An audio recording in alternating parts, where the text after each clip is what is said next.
Evelyn to Philip, V-mail dated February 14th, 1945.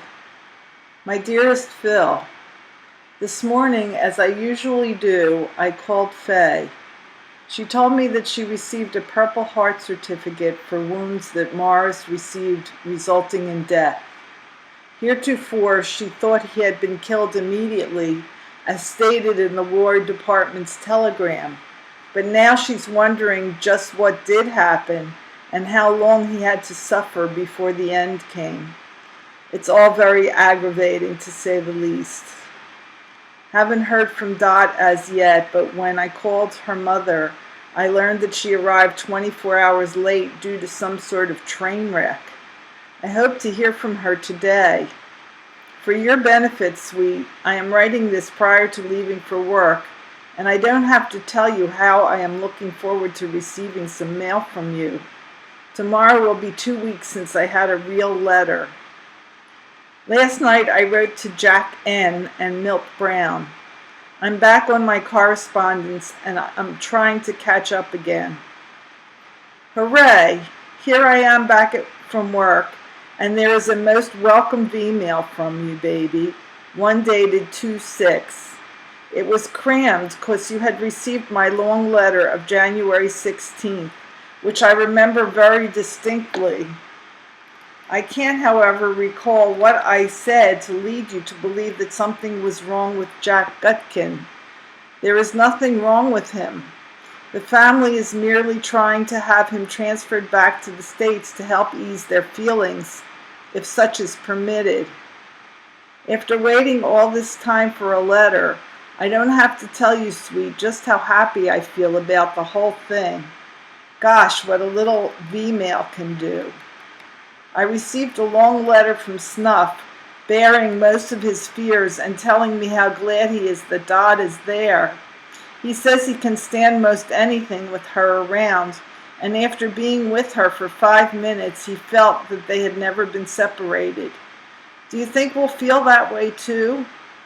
I'm reasonably sure of it, though there has been quite a break, though it has just been physically. A fellow from the Brunel Studios was around today and sold coupons for 50 cents, so Mom bought one for me. Now I've got 2 coupons for 8x10 colored oil paintings. I intend to take Adele down today, but have again postponed the trip due to the bad weather. The ground is piled with ice and snow once more, darn it. I stopped over to Faye's this morning and she showed me the certificate and another one signed by the president. She asked me to please drop in for a few minutes before going to work, and naturally I obliged. Each time I gaze at those papers, I feel a terrible catch in my heart. More tomorrow, baby mine, and I guess you know that I just adore you. Yeah, just. Your Ev. Philip to Evelyn, 14 February 1945. Ev, dearest, I was sure there would be some long overdue airmail from me today, but nothing doing.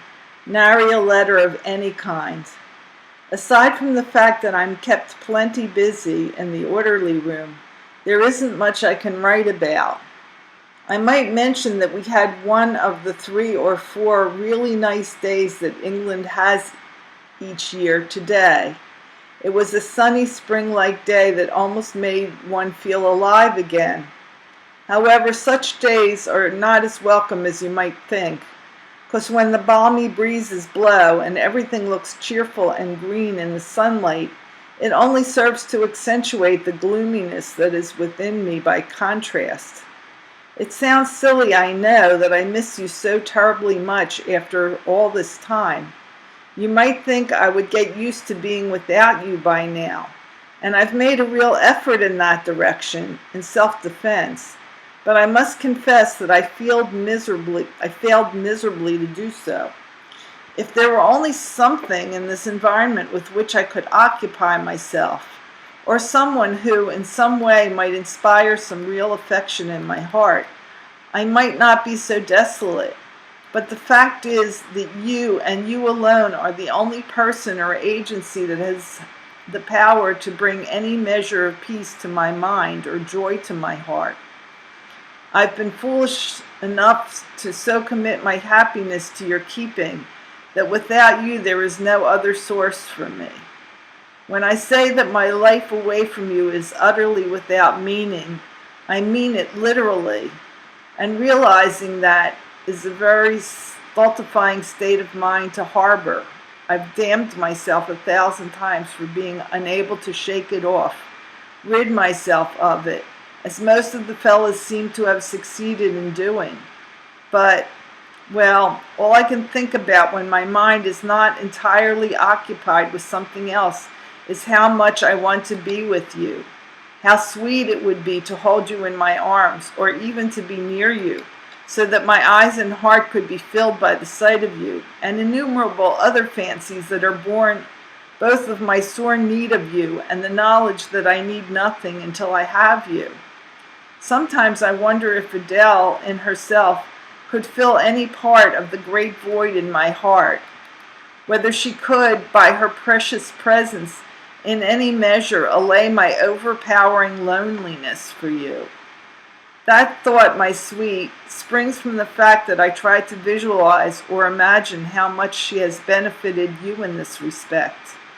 I've come to the conclusion that she could fill me to overflowing with love and affection, but only temporarily, and I would still want and need you just as desperately once she were out of sight. I love you both so much, my darlings, and I am hardly anything at all beside being your adoring Phil.